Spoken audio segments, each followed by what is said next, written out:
Hello everybody, Eric again. Like and subscribe. Here we go. Let's talk about Henry Clay. Henry Clay, April 12, 1777 to June 29, 1852, was an American lawyer, statesman, and diplomat. He represented Kentucky in both the United States House of Representatives and the United States Senate. He was the 7th House Speaker as well as the 9th Secretary of State. Clay unsuccessfully ran for president in the 1824, 1832, and 1844 elections. He helped found both the National Republican Party and the Whig Party. For his role in diffusing sectional crisis, he earned the appellation of the Great Compromiser and was part of the Great Triumvirate of congressmen alongside fellow Whig Daniel Webster and Democrat John C. Calhoun. Clay was born in Hanover County, Virginia in 1777 and began his legal career in Lexington, Kentucky in 1797. As a member of the Democratic Republican Party, he won election to the Kentucky State Legislature in 1803 and to the U.S. House of Representatives in 1810.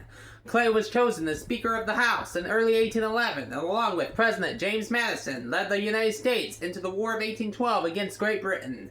In 1814, he helped negotiate the Treaty of Ghent, which brought an end to the War of 1812, and then after the war, Clay returned to his position as Speaker of the House and developed the American system, which called for federal infrastructure investments, support for the National Bank, and high protective tariff rates. During 1820, Clay helped bring an end to a sectional crisis over slavery for many years by leading the passage of the Missouri Compromise.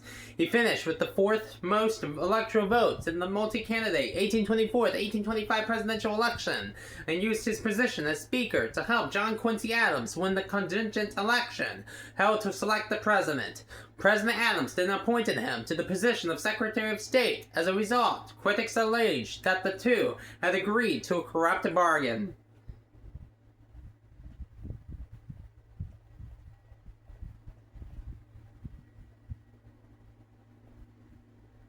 Adams was defeated by Democrat Andrew Jackson in the bitter 1828 presidential election. Clay won election to the U.S. Senate in 1831 and ran as the National Republican nominee in the 1832 presidential election.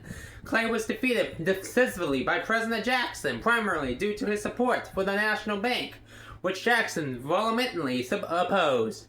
After the 1832 election, Clay helped bring an end to the nullification crisis by leading passage of the Tariff of 1833. During Jackson's second term, opponents of the president, including Clay, Webster, and William Henry Harrison, created the Whig Party, with Clay became a leading congressional Whig. Clay sought the presidency in the 1840 election, but was passed over at the Whig National Convention in favor of Harrison. When Harrison died, and his vice president, John Tyler, ascended to office in 1841, Clay clashed with Tyler, who broke with Clay and other congressional Whigs. Clay resigned from the Senate in 1842 and won the 1844 Whig presidential nominee, but he was narrowly defeated in the general election by Democrat James K. Polk, who made the annexation of the Republic of Texas his top issue.